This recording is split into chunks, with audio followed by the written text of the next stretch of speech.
So my first training video since I've been back home from Japan, back training at UFit, and I started doing Y3T, Neil Yoda Hill's new version of the training plan. It's a 12-week one, but it's similar like the other one with 3 weeks rotating. Thought I'd do some sort of before shots. This is from the night before, might as well, since I'm going to go on a plan. Be good to see what I look like before and then when it comes to the end.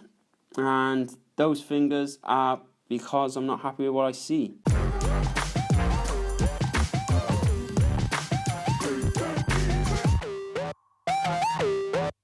So this is a quads day and calves day, and the whole tempo of this session is hitting a rep range between 8 and 10 reps, but on the eccentric part of the movement, so the downwards bit, the bit where you're stretching your muscles. So now on the squat I'm stretching my quads. It's a 4-second countdown, there's a moment pause, and then 2 seconds on the way up, or at least a powerful push on the way up. And then you're hitting 8 to 10 reps. And on these ones, on the squats, it was to start 6 whole sets of 8 to 10, which doesn't seem a massive amount, and the weight's not huge there. I'm just using 80 kg. And after this first set, maybe even the second, I kind of thought maybe it was easy. But this is actually the 4th set now, when I'd actually got the tempo on that right.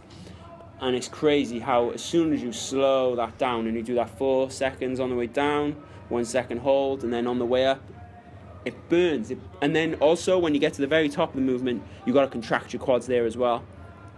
And it's crazy because when you stop just at the bottom of the movement, like here, and you stop just about parallel, you don't want to go deeper than parallel just on this exercise, because you want to keep the tension on the quads there and not transfer it onto your glutes and stuff like that.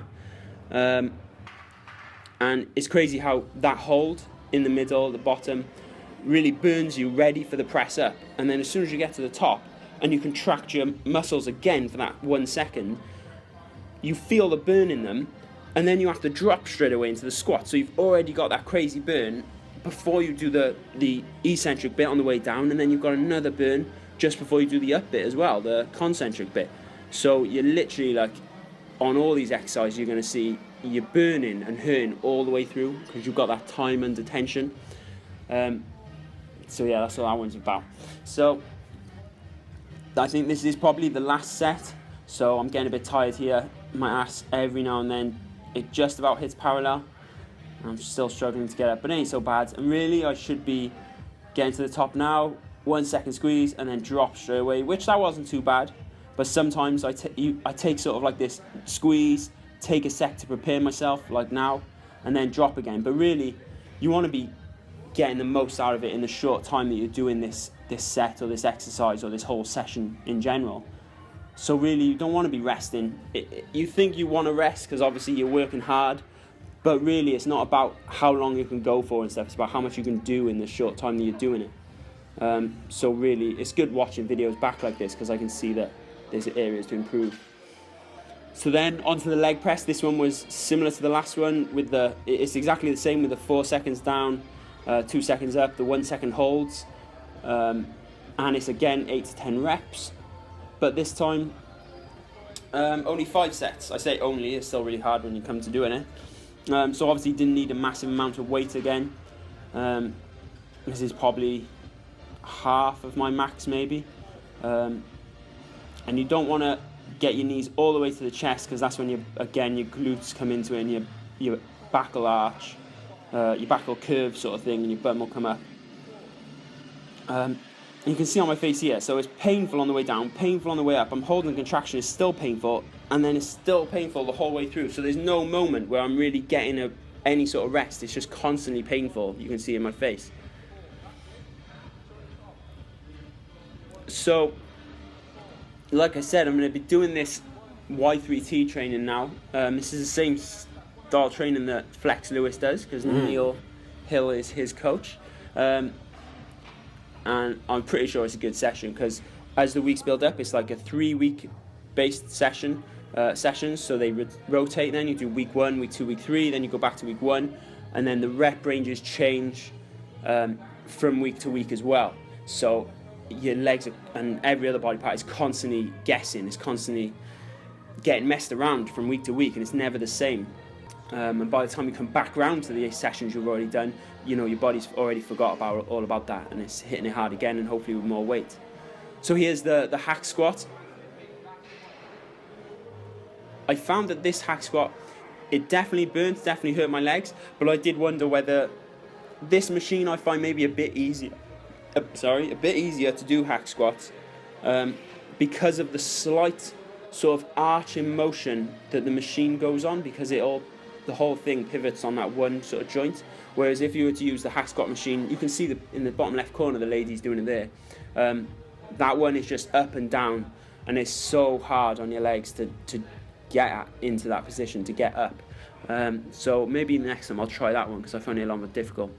But yeah, this exercise, I always find it quite hard on this one to get the right tempo, because you're sort of putting a lot of pressure over your knees, and you've got to be careful, don't do too much weight, that sort of thing. So I think I was worrying about that instead of getting the form perfect. So in the end then we dropped it back, and I got that form perfect, and the burn was killing again. And then this one then is onto the calf press. There's 2 calf exercises to finish. 15 reps on here for 4 sets each exercise. We got the seated first, then we're going to do the standing after those 4 sets.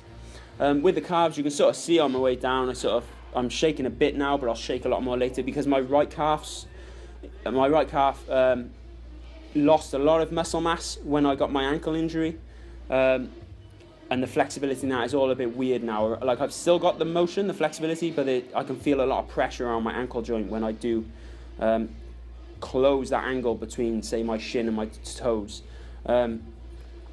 So again, the same exercise, just from the back. Thought you get a better view. Sliding my shorts under there just makes it a lot more comfortable on the knees, instead of you having to pull your skin against that.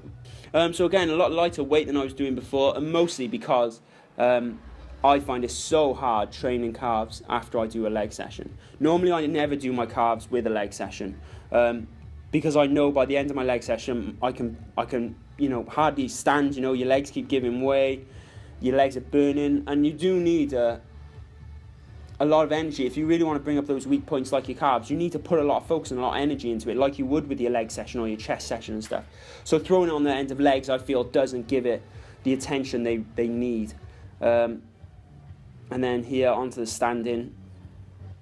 Again, with this one, I always have to try and focus on making sure the balance is through both legs, because my right ankle stability isn't as good as the other ankle. And